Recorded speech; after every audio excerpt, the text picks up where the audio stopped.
আমি একদিন কার চালাবো, আমার একটা নিজস্ব কার হবে। আসসালামু আলাইকুম, সবাই কেমন আছেন বন্ধুরা?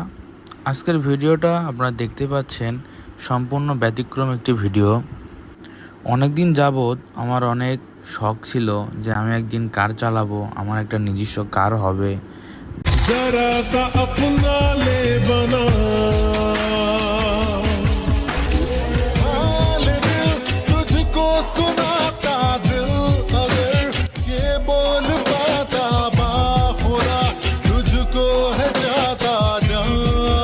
বা আমার একটা নিজস্ব কিছু একটা হবে, এই চার চাকার প্রতি এক অন্যরকম একটা ভালোবাসা কাজ করে।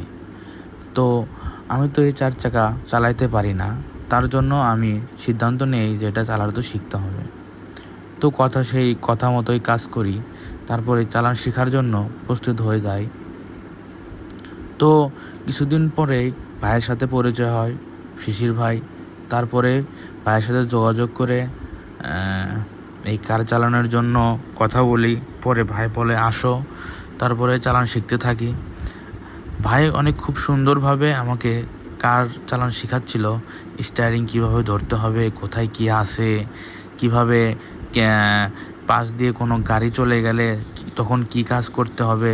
আপনারা দেখতে পাচ্ছেন কিন্তু যে ভাইয়া স্টিয়ারিং ধরে আছে, এই চার চাকার স্টিয়ারিং আমাকে বোঝাচ্ছিল যে এই সময় এদিকে যেতে হবে। এবং এই শেরপুরের ভিতর শিশির ভাইয়ের এই গাড়ি চালানো শেখানোর কিন্তু অনেক নাম ডাক আছে। অনেকজনই শিশির ভাইয়ের ছাত্র এই কার চালান শেখাতে। তো আমিও শিশির ভাইয়ের এখন ছাত্র, আমিও মোটামুটি এখন অনেকটাই শিখে গেছি। এই যে কোনো কিছুই অনেক প্র্যাকটিস এবং অনেক হাত চর্চার মাধ্যমেই কিন্তু আমরা সকল কিছুই নিজের আয়ত্তে নিয়ে আসতে পারি। তো ইনশাআল্লাহ দেখা যাক আমি ভবিষ্যতে কেমন ফলাফল আশা করি, কীরকমভাবে এই কার চালানটা শিখতে পারি। আজকের ভিডিও আর বেশি না করি, এই পর্যন্তই। আর যে ভাইয়ের কাছে ড্রাইভিং শিখতে চান সে অবশ্যই কমেন্ট করবেন, তাকে নাম্বার অবশ্যই দেওয়া হবে।